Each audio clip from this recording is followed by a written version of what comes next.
പ്രശസ്തമായിട്ടുള്ള പല multi level marketing കമ്പനികളിലും അദ്ദേഹം നിക്ഷേപിച്ചിരുന്നു. അതുപോലെ പൊട്ടിപ്പോയ പല നിധി കമ്പനികളിലും നിക്ഷേപിച്ചിരുന്നു.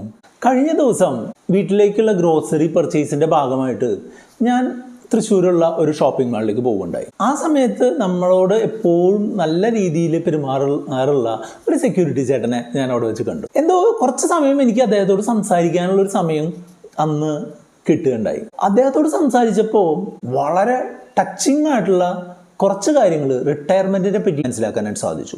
ആ കാര്യങ്ങളാണ് ഇന്ന് ഈ വീഡിയോയിലൂടെ പറയുന്നത്. അദ്ദേഹം വരുത്തിയിട്ടുള്ള 8 തെറ്റുകൾ അദ്ദേഹത്തെ വളരെ വലിയ ഒരു പൊസിഷനിൽ നല്ലൊരു റിട്ടയർമെൻറ്റ് കോർപ്പസ് കയ്യിൽ കിട്ടിയിട്ട് മൊത്തത്തിൽ നശിപ്പിച്ചു കളഞ്ഞ് അല്ലെങ്കിൽ നശിച്ചു പോയി വീണ്ടും ഈ ഒരു 70 വയസ്സ് ആ ഒരു സമയത്ത് ഒരു സെക്യൂരിറ്റി ജോലി കൊണ്ട് ജീവിതം തള്ളി നിൽക്കേണ്ട ഒരു ഗതികേടിലേക്ക് ആ ഒരു സിറ്റുവേഷനിലേക്ക് എത്തിച്ചതിൻ്റെ ഒരു കഥയാണ് ഇന്ന് പറഞ്ഞു തരാനായിട്ട് പോകുന്നത്. ഈ വീഡിയോ നിങ്ങൾ മുഴുവനായിട്ട് കണ്ടു കഴിഞ്ഞാൽ റിട്ടയർ ആവുമ്പോൾ നിങ്ങൾക്ക് ലഭിക്കുന്ന അല്ലെങ്കിൽ റിട്ടയർ ആവുമ്പോൾ നിങ്ങൾക്ക് ലഭിച്ചേക്കാവുന്ന ഒരു കോർപ്പസും അതുമായിട്ട് ബന്ധപ്പെട്ട ബെനിഫിറ്റ്സും എങ്ങനെ കൃത്യമായിട്ട് ഉപയോഗിക്കണമെന്ന് കൃത്യമായിട്ട് മനസ്സിലാക്കാൻ സാധിക്കുന്ന ഒരു വീഡിയോ ആണ്. അതുകൊണ്ട് വീഡിയോ അവസാനം വരെ കാണണം. ഞാൻ സുബീഷാണ്. റുപ്പിമംഗ് എന്ന് പറഞ്ഞ യൂട്യൂബ് ചാനലിലൂടെയും ആസ്ക് റുപ്പിമംഗ് എന്ന് പറഞ്ഞ വാട്സപ്പ് സർവീസിലൂടെയും പേഴ്സണൽ ഫിനാൻസുമായി ബന്ധപ്പെട്ട കാര്യങ്ങൾ പറഞ്ഞു തരുന്നത് ഞാനാണ്. തൃശ്ശൂരിലെ പ്രശസ്തമായിട്ടുള്ള ഒരു ഷോപ്പിംഗ് സെൻറ്ററിലാണ് ഞാൻ മാസ അവസാനത്തിലുള്ള പർച്ചേസിനായിട്ടൊക്കെ പോവാറുള്ളത്. അവിടെ വെച്ച് ഞാൻ ഒരു സെക്യൂരിറ്റിയെ കൊണ്ടു. അദ്ദേഹത്തിന് നമ്മൾ കുമാരേട്ടൻ എന്ന് വിളിക്കാം. കുമാരേട്ടൻ ഏകദേശം 8 വർഷം മുൻപ് അത്യാവശ്യം തെറ്റില്ലാത്ത ഒരു സർക്കാർ സ്ഥാപനത്തിൽ നിന്ന് റിട്ടയർ ആയിട്ടുള്ള ഒരാൾ. റിട്ടയർ ചെയ്ത് കഴിയുമ്പോൾ സ്വാഭാവികമായിട്ട് എല്ലാവരും ചിന്തിക്കുന്ന പോലെ സന്തോഷമായിട്ട് വീട്ടിലടിച്ചു പൊളിച്ച് ജീവിക്കാം, മറ്റുള്ള ബാധ്യതകളൊന്നും ഇല്ലാതെ ജീവിക്കാം എന്നുള്ള ഒരു ഉദ്ദേശത്തിലാണ് അദ്ദേഹം റിട്ടയർ ആവാനായിട്ട് മുന്നോട്ട് വന്നത്. പക്ഷേ അദ്ദേഹത്തെ കാത്തിരിക്കുന്നുണ്ടായിരുന്നത് വേറെ തരത്തിലുള്ള ഒരു വിധിയാണ് എന്നുള്ളതാണ് അദ്ദേഹം തന്നെ പറഞ്ഞ വാക്കുകൾ എടുക്കുകയാണെന്നുണ്ടെങ്കിൽ പറയാനുള്ളത്. അദ്ദേഹം കുറച്ച് തെറ്റുകൾ ഫിനാൻഷ്യലി വരുത്തുക വഴി അദ്ദേഹത്തിന് വീണ്ടും അദ്ദേഹത്തിൻ്റെ 70-ാം വയസ്സിലൊക്കെ ഒരു ജോലി എന്നുള്ള രീതിയിൽ വീണ്ടും ഒരു സെക്യൂരിറ്റി ആയിട്ടൊക്കെ പ്രവർത്തിക്കേണ്ടതായിട്ട് വരികയാണ് ഉണ്ടായത്. അതിൻ്റെ പ്രധാനപ്പെട്ട 8 കാര്യങ്ങൾ എന്തൊക്കെയാണെന്ന് വെച്ചാൽ, ഒന്നാമത്തെ കാര്യം എന്താണെന്ന് വെച്ചാൽ ഈ റിട്ടയർമെൻറ്റ് കോർപ്പസ് അദ്ദേഹം നിക്ഷേപിച്ചത് വളരെ ഇൻഎഫക്റ്റീവായിട്ടുള്ള രീതിയിലായിരുന്നു എന്നുള്ളതാണ്. റിട്ടയർമെൻറ്റ് കോർപ്പസ് നിക്ഷേപിച്ചിട്ടുള്ളത് സാധാരണ ഫിക്സഡ് ഡെപ്പോസിറ്റുകളിൽ പോസ്റ്റ് ഓഫീസ് നിക്ഷേപങ്ങളിലൊക്കെയാണ് അതിലുണ്ടായിരുന്ന മേജർ പാർട്ടും നിക്ഷേപിച്ചത്. സാധാരണ ഫിക്സഡ് ഡെപ്പോസിറ്റുകളുടെയും പോസ്റ്റ് ഓഫീസ് നിക്ഷേപങ്ങളുടെയൊക്കെ പ്രത്യേകത എന്താ?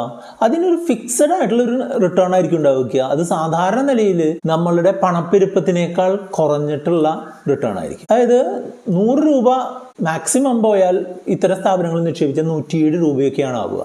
പക്ഷേ നമ്മൾ 100 രൂപയ്ക്ക് ഈ വർഷം മേടിക്കുന്ന സാധനം അടുത്ത വർഷം ഈ പ്രോഫിറ്റും കൊണ്ട് ചെന്നാൽ പോലും നമുക്ക് മേടിക്കാൻ 110 ആയ സംഗതിയെ നമുക്ക് 107 രൂപ വെച്ചുകൊണ്ട് മേടിക്കാൻ പറ്റില്ലല്ലോ. അങ്ങനെ ഒരു ഇൻഫ്ലേഷനെ ബീറ്റ് ചെയ്യാത്ത തരത്തിലുള്ളൊരു നിക്ഷേപ രീതിയാണ് അദ്ദേഹം ഫോളോ ചെയ്യുന്നത് എന്നുള്ളതാണ് ഒന്നാമത്തെ തെറ്റ്. അതിനായിട്ട് നമ്മൾ എപ്പോഴും ചെയ്യേണ്ടത് എന്താണെന്ന് വെച്ചാൽ നമ്മൾക്ക് ഇങ്ങനെ ഫിക്സ്ഡ് ആയിട്ടുള്ള റിട്ടേൺ കിട്ടുന്ന കാര്യങ്ങൾ വേണം, അതോടൊപ്പം തന്നെ മറ്റ് ചില ഇൻവെസ്റ്റ്മെൻറ്റുകളും ഇവിടെ വേണം എന്നുള്ളതാണ്.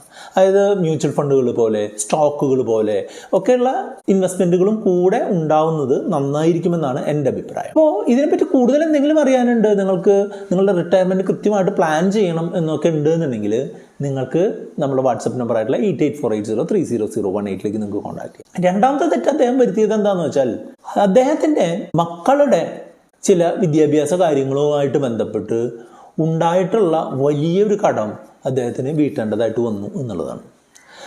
മക്കളുടെ വിദ്യാഭ്യാസവുമായിട്ട് ബന്ധപ്പെട്ട് ഒരു 8 ലക്ഷം രൂപയോളമൊക്കെ ഇദ്ദേഹത്തിൻ്റെ റിട്ടയർമെൻറ്റ് കോർപ്പസിൽ നിന്ന് അദ്ദേഹത്തിന് എടുത്ത് ചെലവഴിക്കേണ്ടി വന്നു. ഇദ്ദേഹത്തിൻ്റെ റിട്ടയർമെൻറ്റ് കോർപ്പസ് എന്ന് പറഞ്ഞിട്ടുണ്ടെങ്കിൽ ഇദ്ദേഹം ജോലി അവസാനിപ്പിച്ചത് ആൾ മുതൽ അദ്ദേഹം എന്നുവരെ ഉണ്ടോ അന്ന് വരെ അദ്ദേഹത്തിന് ചെലവഴിക്കാനുള്ള പൈസയാണ് എന്നുള്ളത് ഒരു നിമിഷം അദ്ദേഹം മറക്കുകയും അദ്ദേഹം ഈ പൈസ മകൻ്റെ ലയബിലിറ്റി തീർക്കാനായിട്ട് എടുത്തു കൊടുക്കുകയാണ് ചെയ്തത്. അപ്പോൾ മക്കളായാലും ചെറുമക്കളായാലും അവരുടെ വിദ്യാഭ്യാസ ആവശ്യങ്ങൾക്ക് അവരവർ തന്നെ അതിൻ്റെ ഫണ്ട് കണ്ടെത്തുക എന്നുള്ളതാണ് ഏറ്റവും നല്ലത്. അല്ലെങ്കിൽ അവർ കുറേ കൂടെ റെസ്പോൺസിബിൾ ആവാനായിട്ട് ഒരു എഡ്യൂക്കേഷൻ ലോൺ എടുക്കുക, അല്ലെങ്കിൽ മറ്റ് സ്കോളർഷിപ്പുകളോ മറ്റുള്ള സബ്സിഡൈസ്ഡ് സംവിധാനങ്ങളോ ഉപയോഗിച്ച് അതിൻ്റെ ഫണ്ട് കണ്ടെത്തുക എന്നുള്ളതാണ് നല്ലൊരു രീതി. അതേസമയം തന്നെ ഇങ്ങനെ റിട്ടയർമെൻറ്റ് കോർപ്പസിലെ വലിയൊരു പെർസെൻറ്റേജ് തുക ഇങ്ങനെ ഒരു വിദ്യാഭ്യാസ ആവശ്യത്തിന് വേണ്ടിയിട്ട് അദ്ദേഹത്തിന് ചെലവാക്കേണ്ടി വന്നു എന്നുള്ളത് അദ്ദേഹത്തിന് പറ്റിയ വലിയൊരു മണ്ടത്തരമായിട്ട് ഞാൻ കരുതുന്നു. മറ്റൊരു മണ്ടത്തരം അദ്ദേഹം ചെയ്തത് എന്താണെന്ന് വെച്ചാൽ, ഒരു റിയൽ എസ്റ്റേറ്റിനൊക്കെ നല്ല ബൂം ഉണ്ടായിരുന്ന ഒരു സമയത്താണ് അദ്ദേഹം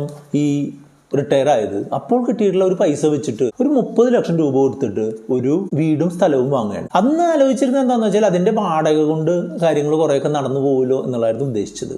പക്ഷേ ഈ 30 ലക്ഷത്തിന്റെ ഈ വീട്ടിൽ നിന്ന് കിട്ടുന്ന വാടക എന്ന് പറഞ്ഞിട്ടുണ്ടെങ്കിൽ ഏകദേശം 5,000 രൂപ മാത്രമാണ്. അതേസമയം തന്നെ അത് മെയിൻറ്റെയിൻ ചെയ്യാൻ ചാർജ് വേണം. റെന്റ് എന്നുള്ളത് ടാക്സബിൾ ആയിട്ടുള്ളൊരു ഇൻകം ആണ്.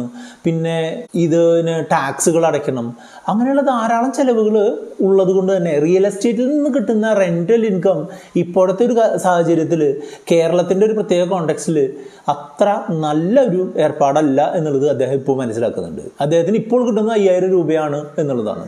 ആ 5,000 രൂപ കൊണ്ട് പല കാര്യങ്ങളും അദ്ദേഹത്തിന് ചെയ്യാൻ സാധിക്കുന്നില്ല എന്നുള്ളത് ഈ ജോലിയിലേക്കൊക്കെ വീണ്ടും ഇറങ്ങേണ്ടതായിട്ട് വന്നു എന്നുള്ളതിനെ കാരണമായിട്ട് പറയും. നമ്മൾ പല ആളുകളും ചെയ്യുന്ന ഒരു തെറ്റ് തന്നെയാണിത്. പ്രത്യേകിച്ച് നമ്മുടെ കേരളത്തിലെ ഒരു പഴയ ചിന്താഗതിയുള്ള ആളുകളിൽ കൂടുതലും ആളുകൾ ഗോൾഡ് അതുപോലെ റിയൽ എസ്റ്റേറ്റ് എന്നുള്ള കാര്യങ്ങളിലേക്കാണ് നിക്ഷേപിക്കുന്നത്. ഇതിൽ നിക്ഷേപിക്കുന്നതുകൊണ്ട് തെറ്റൊന്നുമില്ല. പക്ഷേ നമ്മൾക്ക് മറ്റുള്ള നിക്ഷേപങ്ങൾ ചെയ്തിട്ട് വരുന്ന സർപ്ലസ് ആയിട്ടുള്ള എമൗണ്ട് ഒക്കെയാണ് ഇത്തരം കാര്യങ്ങൾ നിക്ഷേപിക്കുന്നത് നന്നായിരിക്കുക എന്നുള്ളതാണ് എൻ്റെ അഭിപ്രായം. മറ്റൊരു പ്രശ്നം അദ്ദേഹം സ്വയം കണ്ടുപിടിച്ചിട്ടുള്ളൊരു കാര്യമാണ്. എന്താണെന്ന് വെച്ചാൽ അദ്ദേഹത്തിന് ആദ്യകാലത്ത് വലിയ ചിലവുകളൊന്നും ഉണ്ടായിരുന്നില്ല. റിട്ടയറായ ആദ്യകാലത്ത് വലിയ ചിലവുകളൊന്നും ഉണ്ടായിരുന്നില്ല. പക്ഷേ ആ സമയത്ത് കിട്ടിയിരുന്ന ഇൻട്രസ്റ്റ് ആയാലും റെൻ്റ് ആയാലും ഇതെല്ലാം അദ്ദേഹം കണ്ണും മൂക്കും നോക്കാതെ അങ്ങ് ചിലവഴിച്ച് തീർത്തു എന്നുള്ളതാണ്. ആ സമയത്ത് അദ്ദേഹത്തിന് കിട്ടുന്ന റെൻറ്റിൽ നിന്നോ അല്ലെങ്കിൽ ഇൻട്രസ്റ്റിൽ നിന്നോ കിട്ടുന്ന അധികമായിട്ട് കിട്ടുന്ന തുക അദ്ദേഹം മറ്റേതെങ്കിലും ഒരു ഇക്വിറ്റി നിക്ഷേപത്തിലോ അല്ലാന്നുണ്ടെങ്കിൽ മറ്റേതെങ്കിലും ഒരു ഹൈബ്രിഡ് ആയിട്ടുള്ള നിക്ഷേപത്തിലോ ഒക്കെ നിക്ഷേപിച്ച് വരുന്നുണ്ടെങ്കിൽ അതിൽ നിന്ന് കിട്ടുന്ന ബെനിഫിറ്റ് ഇപ്പോൾ അദ്ദേഹത്തിന് വരുന്ന ഈ ഒരു എക്സ്പെൻസ് മീറ്റ് ചെയ്യാൻ പറ്റാതെ വരുന്ന ആ ഗ്യാപ്പ് ഫില്ല് ചെയ്യാനായിട്ട് ഉപയോഗിക്കായിരുന്നു എന്നുള്ളത് അദ്ദേഹം ഇപ്പോൾ മനസ്സിലാക്കുന്നുണ്ട്. പക്ഷേ പോയ ബുദ്ധി ആന പിടിച്ചാലും കിട്ടില്ലല്ലോ അല്ലേ. മറ്റൊരു തെറ്റ് അദ്ദേഹം പറയുന്നത് എന്താണെന്ന് വെച്ചാൽ അദ്ദേഹത്തിന് എത്ര രൂപ സർവീസ് ബെനിഫിറ്റായിട്ട് കിട്ടി അല്ലെങ്കിൽ റിട്ടയർമെൻറ്റ് ബെനിഫിറ്റായിട്ട് കിട്ടി എന്നുള്ളത് ധാരാളം ആളുകളോട് ഡിസ്ക്ലോസ് ചെയ്ത് വലിയൊരു കുഴപ്പമായി പോയി എന്നുള്ളതാണ്. അതായത് ഉദാഹരണമായിട്ട് പറയണമെങ്കിൽ ഇദ്ദേഹം ഒരു 60 ലക്ഷം രൂപ ബെനിഫിറ്റായിട്ട് കിട്ടി എന്ന് ആളുകളോട് പറഞ്ഞു കഴിഞ്ഞാൽ ആളുകളുടെ ചിന്ത എന്തായിരിക്കും?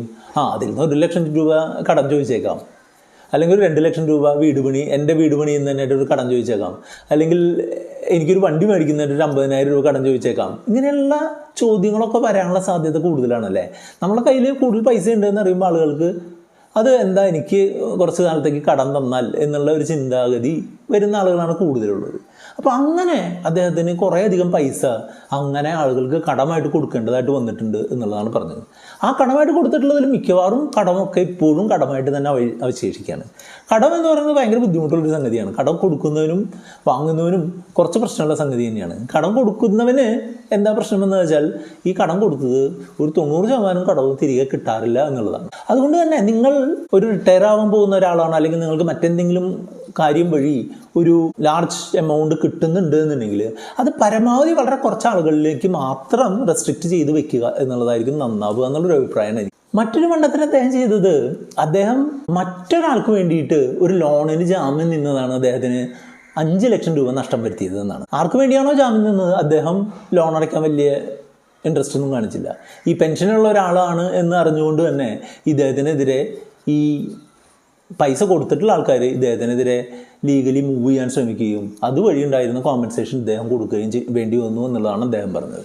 അപ്പോൾ ആരൊക്കെയാണെന്നുണ്ടെങ്കിലും ഈ ലോൺ എടുക്കുന്ന ആൾക്ക് ഒരു റീപേയ്മെൻറ്റ് കപ്പാസിറ്റി ഉണ്ടോ എന്ന് മനസ്സിലാക്കി മാത്രം ലോണിന് ജാമ്യം നിൽക്കുക എന്നുള്ളത് ആയിരിക്കും ഏറ്റവും നല്ലത്. ലോൺ എടുക്കുന്ന ആളുടെ ഓൾമോസ്റ്റ് അതേ റെസ്പോൺസിബിലിറ്റി തന്നെയാണ് ലോണിന് ജാമ്യം നിൽക്കുന്ന ആളുകൾക്കും ഉണ്ടാവുക എന്നുള്ളത് നിങ്ങൾ പ്രത്യേകം ശ്രദ്ധിക്കേണ്ട ഒരു കാര്യമാണ്. 7ാമത്തെ ഒരു പ്രശ്നമായിട്ട് അദ്ദേഹം പറഞ്ഞത് എന്താണെന്ന് വെച്ചാൽ കണ്ണും മൂക്കും നോക്കാണ്ട് കുറേ സ്ഥലത്ത് പോയി നിക്ഷേപിച്ചു എന്നുള്ളതാണ്. പ്രശസ്തമായിട്ടുള്ള പല മൾട്ടി ലെവൽ മാർക്കറ്റിംഗ് കമ്പനികളിലും അദ്ദേഹം നിക്ഷേപിച്ചിരുന്നു. അതുപോലെ പൊട്ടിപ്പോയ പല നിധി കമ്പനികളിൽ നിക്ഷേപിച്ചിരുന്നു. ഈ സ്ഥലങ്ങളിലൊക്കെ നിക്ഷേപിക്കുന്നത് വളരെ റിസ്ക് ഉള്ള ഏർപ്പാടാണ് എന്നുള്ളത് മനസ്സിലാക്കിയിരുന്നില്ല എന്നാണ് അദ്ദേഹം പറയുന്നത്. പല കോർപ്പറേറ്റീവ് സ്ഥാപനങ്ങൾ, മൾട്ടി സ്റ്റേറ്റ് കോർപ്പറേറ്റീവ് സ്ഥാപനങ്ങൾ, നിധി കമ്പനികൾ, MLM സ്കീമുകൾ, ഇതൊക്കെ പൈസ വളരെ വലിയ രീതിയിൽ റിസ്ക് ചെയ്യുന്നൊരു സംവിധാനമാണ്. അതോടൊപ്പം തന്നെ പ്രൈവറ്റ് ആയിട്ടുള്ള ധനകാര്യ സ്ഥാപനങ്ങളെ നിങ്ങൾ റിസ്ക് കൂടിയ കാറ്റഗറിയിൽ മാത്രം പെടുത്തുക, അത് മനസ്സിലാക്കി മാത്രം നിക്ഷേപിക്കുക എന്നുള്ളതാണ് നിങ്ങൾ ഇദ്ദേഹത്തിൻ്റെ അനുഭവത്തിൽ നിന്ന് ശ്രദ്ധിക്കാനുള്ള 7ാമത്തെ കാര്യം. 8ാമത്തെ കാര്യം അദ്ദേഹം പറഞ്ഞത് എന്താണെന്ന് വെച്ചാൽ ഹെൽത്ത് ഇൻഷുറൻസ് എടുക്കാൻ വിട്ടുപോയി എന്നുള്ളതാണ്. ഈ ജോലിയിലായിരിക്കുന്ന സമയത്ത് അദ്ദേഹത്തിന് നല്ലൊരു ഹെൽത്ത് ഇൻഷുറൻസ് ഉണ്ടായിരുന്നു. അത് കമ്പനി കൊടുക്കുന്ന, എംപ്ലോയർ കൊടുക്കുന്ന ഹെൽത്ത് ഇൻഷുറൻസ് ആയിരുന്നു എന്ന് പറയുന്നു. അതിനുശേഷം അത് തുടർന്ന് കൊണ്ടുപോയില്ല എന്നാണ് പറയുന്നത്. അപ്പോൾ എന്താ, വയസ്സായ സമയത്ത് അദ്ദേഹത്തിന് ഹെൽത്ത് ഇൻഷുറൻസിന് ചെക്ക് ചെയ്തപ്പോൾ അദ്ദേഹത്തിന് പുതിയ ഹെൽത്ത് ഇൻഷുറൻസ് എടുക്കാനും പറ്റുന്നില്ല, എന്നാൽ പഴയതിൻ്റെ കാലാവധി കഴിയുകയും ചെയ്തു എന്നുള്ളൊരു പ്രശ്നം വന്നു. അതിനുശേഷം ഉണ്ടായിട്ടുള്ള ചില ഹെൽത്ത് ഇവൻറ്റ്സ് അദ്ദേഹത്തിൻ്റെ 5-6 ലക്ഷം രൂപ നഷ്ടപ്പെടുത്തി എന്നാണ് പറയുന്നത്. ജോലിയുള്ള ആളുകളാണെന്നുണ്ടെങ്കിൽ നിങ്ങൾ പ്രത്യേകിച്ചും ശ്രദ്ധിക്കേണ്ട ഒരു കാര്യം, ഇപ്പോൾ നിങ്ങൾക്ക് ഹെൽത്ത് ഇൻഷുറൻസ് ഉണ്ടോ എന്നുള്ളതല്ല പ്രധാനം, നിങ്ങൾക്ക് ഭാവിയിൽ ഹെൽത്ത് ഇൻഷുറൻസ് ഉണ്ടാവില്ലേ എന്നുള്ളതാണ് നിങ്ങൾ നോക്കേണ്ടത്. ആ ഒരു സമയത്ത്, നമുക്ക് ആവശ്യമുള്ള സമയത്ത് നമുക്ക് ഇൻഷുറൻസ് കിട്ടാനുള്ള സാധ്യത ഉറപ്പ് പറയാനായിട്ട് പറ്റില്ല എന്നുള്ളതുകൊണ്ട് നിങ്ങൾക്ക് സാധിക്കുമെങ്കിൽ പെട്ടെന്ന് തന്നെ ഹെൽത്ത് ഇൻഷുറൻസ് എടുക്കുന്നത് നന്നായിരിക്കും. അതാണ് എപ്പോഴും നമ്മൾ പറയാറുള്ളത്. എനിക്ക് എൻ്റെ കമ്പനി പ്രൊവൈഡ് ചെയ്യുന്ന ഒരു ഹെൽത്ത് ഇൻഷുറൻസ് ഉണ്ട് എന്നുണ്ടെങ്കിലും ഞാൻ പേഴ്സണലി എൻ്റെ ഫാമിലി ഫ്ലോട്ടർ പ്ലാൻ വെച്ചിട്ട് ബാക്കി ഒരു അഡീഷണൽ കവറേജ് ഉണ്ടാക്കുന്നുണ്ട് എന്നുള്ളതാണ് നിങ്ങളോട് ഞാൻ പറഞ്ഞുതരാം. ഈ 8 തെറ്റുകൾ അദ്ദേഹത്തിൻ്റെ റിട്ടയർമെൻറ്റ് ലൈഫ് കുറച്ച് ബുദ്ധിമുട്ടിലാക്കി എന്നുള്ളത് ഞാൻ പറയാതെ തന്നെ നിങ്ങൾക്ക് മനസ്സിലാക്കി കാണും. ഈ 8 കാര്യങ്ങൾ നിങ്ങൾ കൃത്യമായിട്ട് മനസ്സിലാക്കുകയും ആ 8 കാര്യങ്ങൾ ഫോളോ ചെയ്യാനും ശ്രമിച്ചു കഴിഞ്ഞിട്ടുണ്ടെന്നുണ്ടെങ്കിൽ നിങ്ങളുടെ റിട്ടയർമെൻറ്റ് ലൈഫ് കുറേ കൂടെ നല്ലതാക്കി മാറ്റാനായിട്ട് സാധിക്കും എന്നുള്ളതാണ് ഞാൻ പറഞ്ഞു വരുന്നത്. അപ്പോൾ ഇതിനെപ്പറ്റി കൂടുതൽ എന്തെങ്കിലും അറിയാനുണ്ട്, നിങ്ങൾക്ക് നിങ്ങളുടെ റിട്ടയർമെൻറ്റ് കൃത്യമായിട്ട് പ്ലാൻ ചെയ്യണം എന്നൊക്കെ ഉണ്ട് എന്നുണ്ടെങ്കിൽ നമ്മുടെ വാട്സപ്പ് നമ്പർ ആയിട്ടുള്ള 8848030018 നിങ്ങൾക്ക് കോൺടാക്ട് ചെയ്യാം.